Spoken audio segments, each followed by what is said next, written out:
this tutorial, we will look at communication relations, which is the relations between propositions and larger semantic units.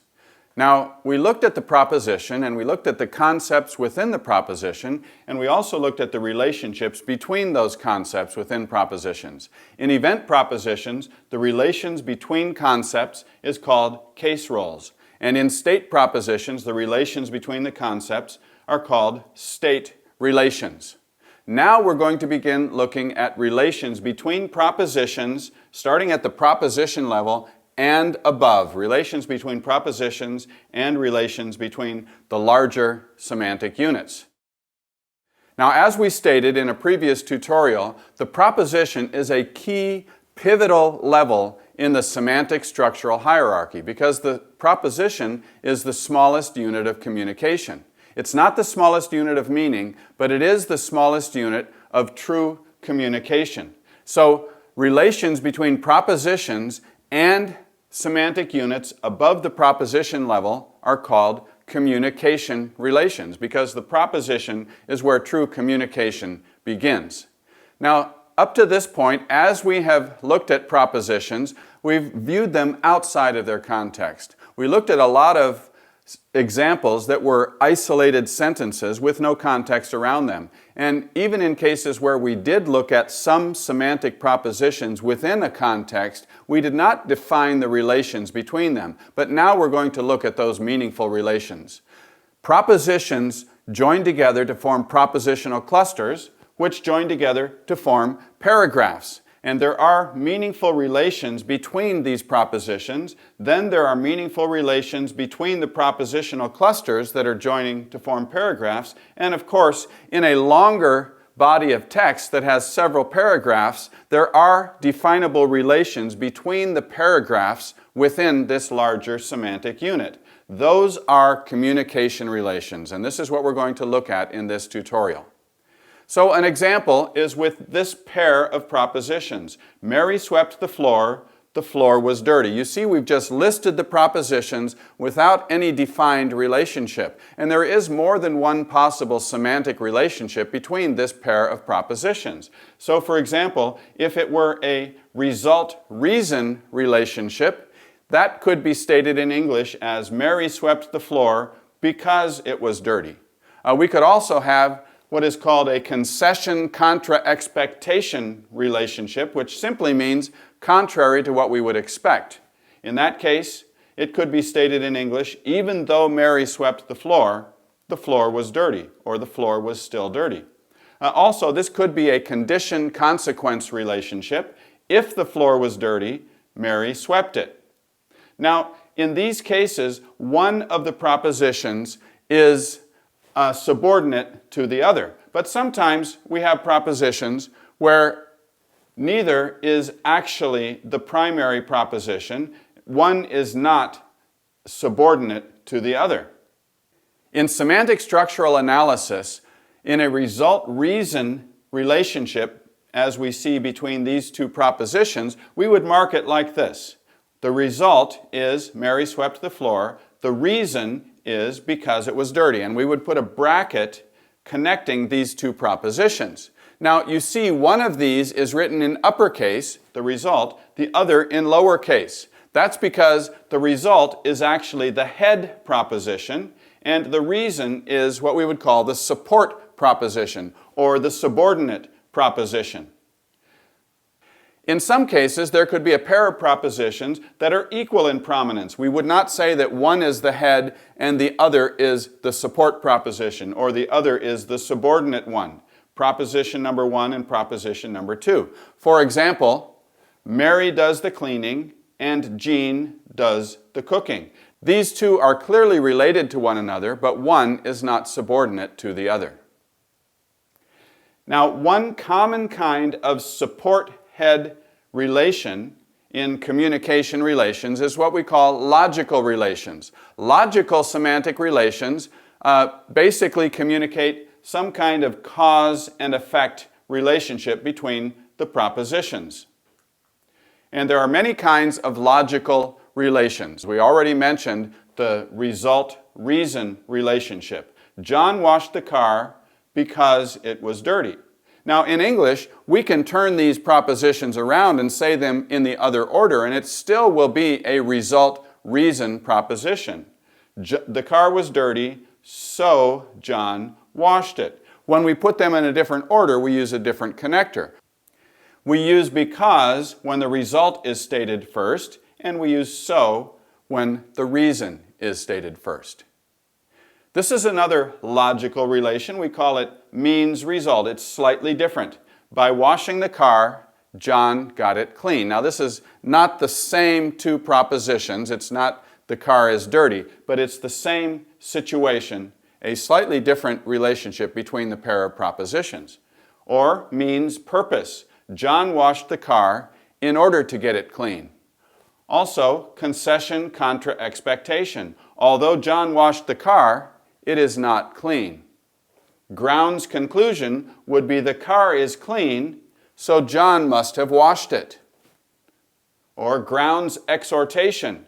The car is dirty, so you wash it, John. Condition consequence would be if the car is dirty, John will wash it. Now, sometimes the relationship between propositions is not logical. That doesn't mean it's illogical, but it's not a logical cause and effect relationship. Sometimes the relationship between a set of propositions is purely based on time, and we call these chronological relations. In some cases, if it's simply a chronology, a series of events, we may just mark it event 1, event 2, event 3, and event 4. Now, in this case, the chronological events are sequential. John went home, then he ate dinner, and he went to bed. Another kind of chronological relation is what we would call simultaneous. He played the piano while she sang. So these could be marked event 1 and event 2, or we could mark them simultaneous event 1, simultaneous event 2. A narrative text generally recounts a series of events that occurred in a certain order. But when these events are stated or written, they may not always be stated in the actual order in which they occurred. So we need to analyze the source language text, which may be stated in a non-sequential event. Sometimes we may state one of the later events and then jump back to the earlier event. But even if the text is written in a non-sequential format, we need to realize that the true meaning is indeed sequential. This series of events did actually happen in a particular event. Now, when we translate it into the target language, we need to determine whether or not it will be necessary to make adjustments. In some cases, in some languages, when we analyze a non-sequential body of text, it may be helpful to put those events in their actual sequential order. Even if we don't actually put them in their order for our target language translation, it can be a helpful exercise in a complicated series of events for us to just place them in order so that we can look at them and make sure we have a clear picture of what actually happened. Then we determine how we will translate it, and it may or may not be best to put it into its sequential order in the translation. So here's an example of a short story, and these events are not stated in their true sequential order. John went into the house, leaving the people standing out in the cold. He returned to comfort them again after discussing the whole situation with his wife and telling her the whole story. So on the left, we have the written order. John went into the house. These are the propositions. Each proposition is placed on a separate line, which is what we do when we do a propositional or semantic structural analysis. John went into the house. John left the people. The people were standing out in the cold. John returned outside. John comforted them again. John discussed the whole situation with his wife, and John told her the whole story. The actual sequence of these events, which is not skewed, is what we see on the right. First, John left the people. This was before he went into the house because he started walking away from them, and he is still outside, they are still outside. The people were left standing out in the cold, and John went into the house. Then, rather than saying John discussed the situation with his wife and told her the whole story, I think he had to tell her the whole story first before he could discuss it with her. So John told her the story, John discussed the whole situation with his wife, then John returned outside and John comforted the people again. As I mentioned, in a complex sequence of events like this, if it is written in a skewed order, a helpful exercise for us as translators can be to order these events in their actual sequential order and analyze the story that way so we have a clear picture in our minds. Then we will determine the best way to translate it into our target language, which may or may not be sequential. So as we're looking at communication relations, we've looked at support head relations, which we also call subordinate relations. And one very common kind of subordinate or support head relations is logical relations, which communicate a cause and effect relationship between the propositions. And the logical relations that we looked at are reason result, means result, purpose means, concession contra expectation, grounds conclusion, grounds exhortation, and condition consequence. But there are a couple other important kinds of support head or subordinate relations that we need to look at. Clarification relations and orientation relations. These are not a logical or what we call cause and effect kind of relation, but they are indeed support head relations. So first, clarification relations. They're saying the same thing, but from two slightly different perspectives. So, for example, we could have a head equivalence relationship, believe and do not doubt. It's basically saying the same thing. One is saying it from the positive, the other is saying it from the negative. Or head amplification. He practices medicine. He practices at the clinic in town. Also, it could be generic, specific. He cut up the meat. He chopped it into small pieces. Now, sometimes there may be overlap between these, especially head amplification and generic specific. We may not be able to clearly distinguish between these two, and there may be other slightly different kinds of clarification relations, but these are some of the most common.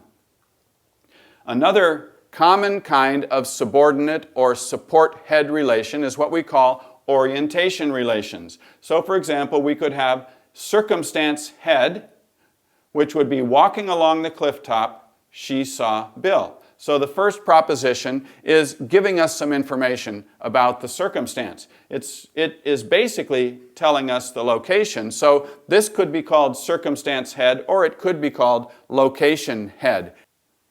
Another kind of circumstance head relation could give us the time setting. As the sun began to rise, they left the village. So this could be defined as circumstance head, or more specifically as time head. That would be appropriate also. Now, another very important and very common kind of orientation relation is what we call orienter content. The orienter introduces the content. The content is indeed the content which has been introduced. And there are several kinds of orienter content relations. They can deal with speech, with perceptual issues, cognitive, volitional, or evaluative. So first of all, with speech content. We would communicate that in English with verbs such as said, commanded, warned, promised, and many, many others. So an example would be the orienter is if the sentence is tell him not to go, there are two propositions here because we have two events. So the two propositions are, you tell him, do not go. You tell him is the orienter. The actual content of what you are to tell him is the statement, do not go. Or, in the second example, Jesus said, pick up your bed and walk. In this case, there are two propositions that make up the content. Jesus said is the orienter. You pick up your bed, you walk. Anytime in a body of text that we have a person saying something, that person, the fact that they said that, Jesus said, this is a separate proposition on a separate line. Even though it sounds incomplete, it will be completed by the content that will follow it. Perceptual orienter-content relations deal with the 5 senses: saw, heard, felt, smelled, and tasted. I saw him do it. That is 2 semantic propositions because we have 2 events. So I saw him, he did it. I saw him is the orienter, he did it is the content. Or I heard them talking. Again, 2 events. Each event has semantic thing concepts associated with it. I heard them, they were talking. Cognitive orienter-content relations are often in English communicated by verbs such as knew, remembered, thought, agreed. Did they agree to go? The orienter is did they agree? They will go. Or I know where the prize is. The orienter is I know, and the content is where the prize is. No skewing in this example. Volitional orienter-content relations are often communicated in English by verbs such as decided, willed, wanted, purposed. I want you to come.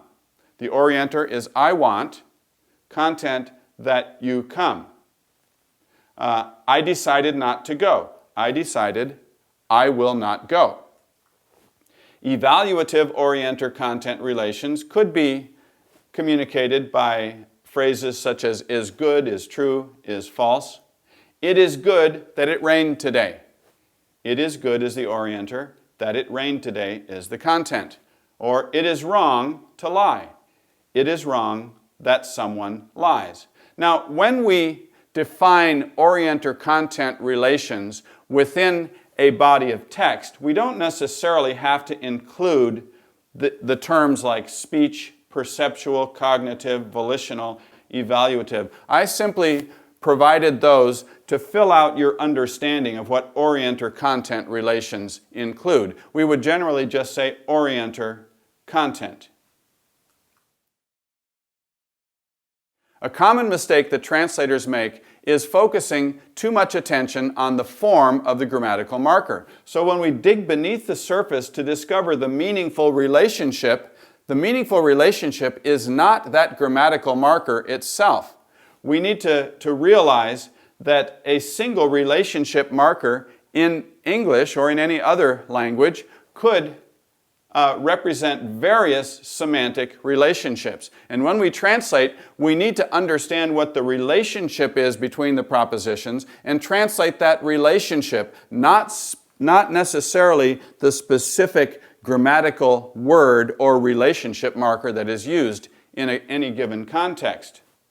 So, for example, in condition-consequence relation in English, often we use the word if, the little marker if.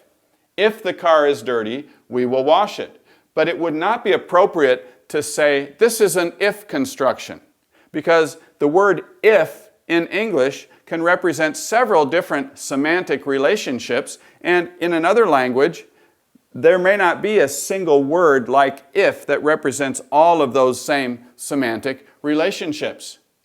In English, we would also use if for grounds conclusion. If the light is on, Mary must be home. So we need to be careful not to focus on the specific function word. We need to understand the semantic relationships between the propositions, and we need to make sure that we have adequately translated those relationships. As a translation consultant working with translators, I often find that the translators have appropriately translated each proposition, but sometimes the relationships between the propositions are not adequately reflected in their translation in a way that it clearly communicates the same semantic relationship that we see in the source language text.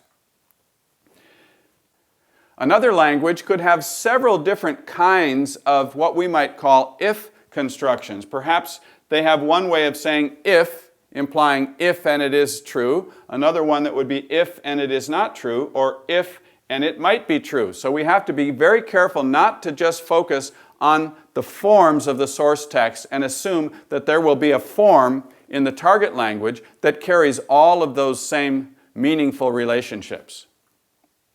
It's not just about finding the if construction or the and or but construction. We need to understand the meaningful relationship and make sure that those relationships are clearly communicated in our translation. In this activity, you will identify the communication relations for Mark chapter 2, verses 1 through 12. First, you will need to make a copy of your rewritten propositions in a landscape orientation document. Make sure that each semantic proposition is on a separate line. Once you have created this document, move the text as far to the right as the longest proposition will allow without the text wrapping around to the next line. You need to have a consistent left margin, but it will end up being at the middle of the page or even a little bit toward the right-hand side of the page. We need all of the space on the left for marking the communication relations. The first step is to identify the semantic paragraphs. For our purposes here, we'll say that the first two verses of Mark chapter 2 are paragraph number 1, and we'll say verses 3 through 5 are the second paragraph. I will take you through the process of marking the communication relations in this second paragraph, verses 3 through 5, and you will go back and identify and mark the communication relations for the rest of the passage. Once we have identified the semantic paragraphs, we need to work with each paragraph individually. Here are the steps for marking communication relations. We divide the passage into semantic paragraphs, then we look at each semantic paragraph individually, then we divide each paragraph into its largest units, perhaps 2 large propositional clusters. Then with each propositional cluster, we will divide that into smaller propositional clusters until we get down to pairs of propositions as much as possible on the lowest level. The way I analyzed this paragraph, I have 15 propositions. You may have divided it up slightly differently, and that's fine. I divided this paragraph into 2 major propositional clusters. The first one has 10 propositions, and the second one has 5 propositions. Pause at this point to make sure you understand why I identified a division between those propositional clusters.